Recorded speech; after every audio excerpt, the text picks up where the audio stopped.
누구나 잘 살고 싶습니다. 필요한 게 많죠. 우선 건강해야 되고 돈도 필요하죠. 그냥 돈만 많아서는 안 되죠. 좋은 직장, 좋은 학교, 좋은 집안. 우리가 선호하는 소위 잘 산다는 조건은 모두 사회적인 카테고리 안에 속해 있습니다. 우리는 어딘가 소속되려고 합니다. 그냥 발만 붙이고 있는 게 아니라 중요한 존재가 돼서 그 안에 제대로 자리를 잡고 싶어 하죠. 이런 성향을 바탕으로 우리는 주변으로부터 기대를 받기도 하고 스스로 기대를 하기도 하죠. 어릴 때부터 보고 듣는 게 많습니다. 알게 모르게 노출되는 좋아 보이는 모습, 그럴듯한 모습을 제시받죠. 이러면 사람들이 인정해 주는구나. 오, 나도 이렇게 됐으면 좋겠다. 그리고 그 모습이 되려고 노력합니다. 그 과정 속에서 우리는 끊임없이 자기와의 대화를 나누죠. 야, 이것도 못해? 남들은 다 하잖아. 이 정도로는 부족해. 더 해야 돼. 뭔가 제대로 하지 않는 것 같으면 이 내면의 잔소리꾼이 나서기 시작합니다. 혼을 내고 스스로에게 매를 들기도 하죠. 보통 잔소리 제일 많이 하는 사람이 엄마잖아요. 잔소리도 사랑하니까 하는 거죠. 잘 하라고,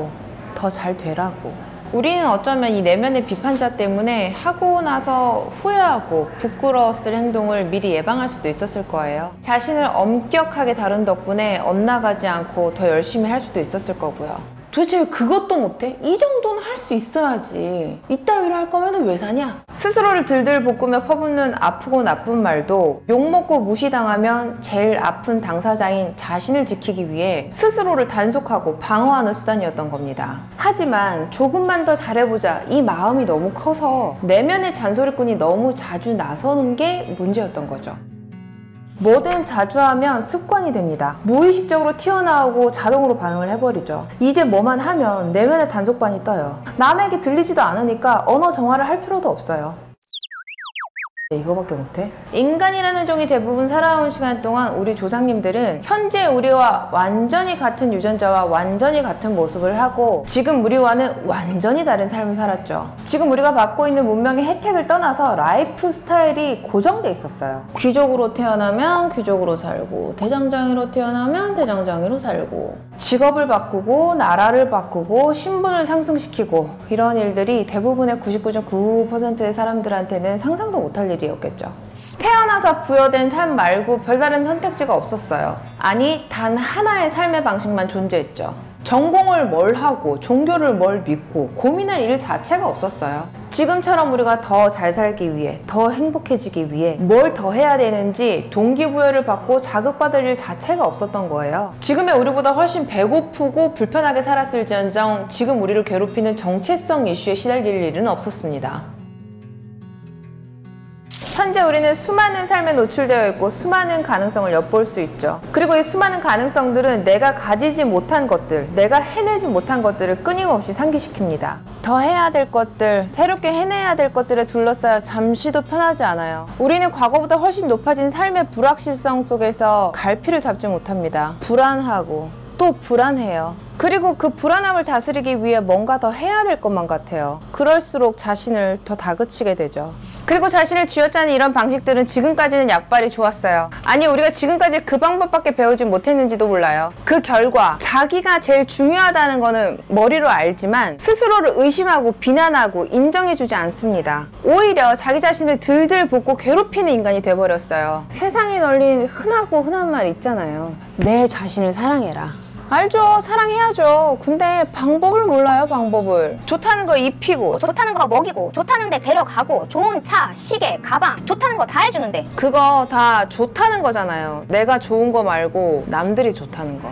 어떻게 하면 내면의 비판자를 통과하고 남의 눈에 잘 보일까만 고민하는 사이에 스스로를 위하는 게 아니라 오히려 그 반대로 하죠. 더 잘하고 더 나은 성과를 내려면 나를 쥐어짜내야 했고, 그러려면 내 안의 신호는, 내 목 아래의 요청은 거부해야 됐기 때문이죠. 배고파. 안돼 살 빼야 돼. 피곤해. 안돼 시험이야. 졸려. 안돼 시간 없어. 아파. 안돼 쉬면 안돼. 자, 들어보세요. 자기한테 듣기 좋은 말이나 하면서 대충 살자는 게 아니고 우리 모두 이미 충분히 애쓰고 있어요. 에너지 방향이 이렇게 한쪽으로만 기울어져 있으면 다시 기울여서 제대로 균형을 잡을 필요가 있습니다. 세상엔 항상 우리보다 매력적이고 성공적이고 뛰어나고 운까지 좋은 누군가가 존재하고 있어요. 끊임없이 비교당하는 세상 속에 가뜩이나 위축될 움츠러들 수밖에 없는데 자기 비난도 비난인지라 계속 뭐라고 하면 움츠러들 수밖에 없거든요. 그리고 인생은 원래 힘들어요. 그걸 해결해 나가는 과정이 인생이긴 해서 어쩔 수 없긴 한데 배고프면 밥 주고 넘어지면 일으켜야 되잖아요.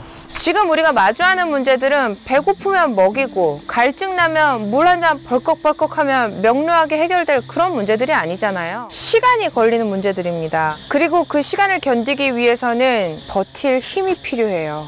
비난은 도망가게 만들고 숨고 싶게 만들지 버티는 힘을 주지 않아요. 자기가 됐건 남이 됐건 비난을 받고 그 속에 버티고 있으려면 그저 버티는 것만으로도 에너지가 펑펑 소진이 돼요. 자신에 대한 비난을 무조건적으로 멈추고 억지로라도 가식적으로라도 자신에게 친절해져야 되는 이유는 그냥 세상을 밝게 보자, 마음의 위안이라도 얻자, 그런 게 아니라 에너지 운용 관점에서 지극히 실용적인 목적 때문입니다. 자신에게 문제가 있다, 변화가 필요하다는 걸 인식할 정도면 이미 에너지 수준도 바닥이라는 뜻입니다. 회복과 충전이 필요한 시점이라는 뜻이죠. 일이 안 풀린다고 자꾸 내 탓을 하고 자기에게 뭐라고 하고 거기다가 화를 내고 채찍질까지 한다면 문제 해결은커녕 회복의 기대조차 할 수 없어요. 이미 너덜너덜해진 자신에게 온갖 저주를 퍼붓다가 그나마 따뜻한 얘기를 건네기도 하는데 그건 더 위험해요. 좀만 참아, 괜찮아질 거야. 너만 그런 것도 아니야. 누구나 다 그렇게 살아. 아프고 힘들지만 닥치고 참아. 가혹한 자기 비난의 현실 부정과 회피, 자기한테 3콤보로 서비스 팍팍 넣었죠. 회피하고 부정하는 건 문제를 해결해주지 않습니다. 유예시킬 뿐이죠. 괜찮지 않은 상황에서 괜찮아 토닥이지도 말고 힘들지 않다고 부정하지도 말라는 소리예요. 참고 견디지 마세요. 포기하라는 게 아니라 상황을 그대로 봐야 합니다.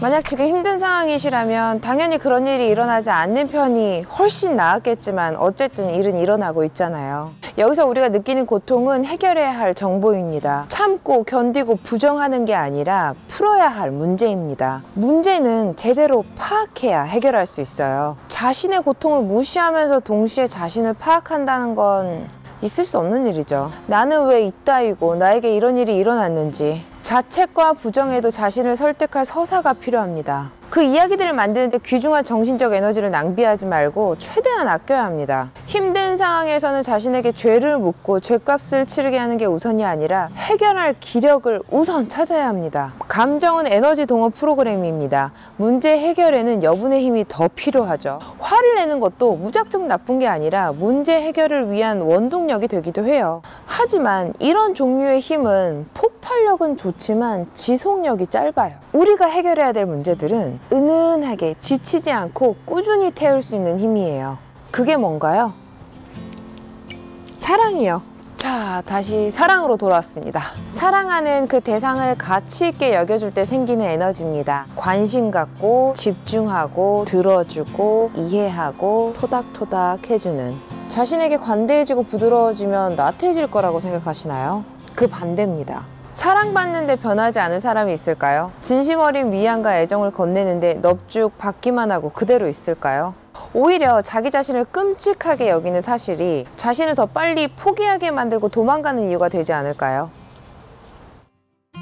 가혹한 자기 비난은 오히려 나르시시즘적인 자기평가에 더 가깝다고 할 수 있습니다. 나는 이거보다는 나은 인간이어야 돼. 이거보다는 잘해야 돼. 자기가 별 볼 일 없는 인간이라고 생각한다면 실패나 좌절에도 놀랄 일이 없겠죠. 자신이 특별하고 우월하다고 생각할수록 결과에 더 민감하게 반응할 수밖에 없습니다. 우리 모두 특별하거나 우월한 인간들이 아닙니다. 지금 벌어진 일에 실망하고 나는 이거보다는 더 나은 인간이어야 돼 라는 확대 해석으로 호들갑 떨지 말고 우리 이제 할 일을 합시다.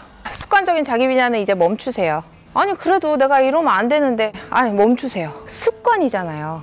습관을 고치려면 의식적으로 노력을 더 해서 원래 하던 방식에서 멀어져야 합니다. 그리고 목 아래 요구사항을 점검하세요. 나는 뭘 더 해야 되고 뭘 수정해야 되고 뭘 가져야 되고 뭐가 돼야 되는지 몸에 강요하지 말고 내가 실질적으로 뭐가 필요한지 점검하세요. 지금 나에게 시급하게 필요한 게 잠이나 밥이 될 수도 있고 당장 병원에 치료받아야 되는 상황일 수도 있습니다. 제가 그랬어요. 저 예전에 주짓수 대회 나간다고 했을 때 훈련하다가 새끼발가락이 부러졌었나 봐요. 그게 몰랐어요. 그냥 어리광이라고 생각하고 참아야 돼, 더 열심히 해야 돼 이러고 발가락이 부러진지도 모르고 대회에 출전했던 기억이 있습니다. 자, 인생은 자기계발 프로젝트가 아닙니다. 자기계발도 행복해지려고 하는 거지 스스로 괴로워하면서까지 이 모든 걸 끌고 갈 필요가 없어요. 인생은 방향입니다. 좋은 방향으로 가기 위해서는 좋은 선택을 해야겠죠. 그리고 좋은 선택을 하기 위해서는 경험이 필요합니다. 나쁜 경험이든 좋은 경험이든 모든 경험은 우리를 특정 방향으로 안내합니다. 여기로는 가지 마. 저기는 또 괜찮은 길이네? 이런 관점에서는 실수나 실패란 없습니다. 오히려 더 나은 방향으로 선택할 수 있게 알고 있어야 하는, 거쳐야만 하는 필수 코스입니다. 그걸 떠나서 지금 당장 자기한테 기빨려서 도망가고 회피하고 싶지 않으면 자기 자신을 좀 덜 괴롭혀야 됩니다. 아주 실용적인 이유로 우리 이제 자기 자신을 좀 그만 괴롭혀요. 운동이 고문이고 공부가 고문이고 그걸 해내는 당신이 대견한 게 아닙니다.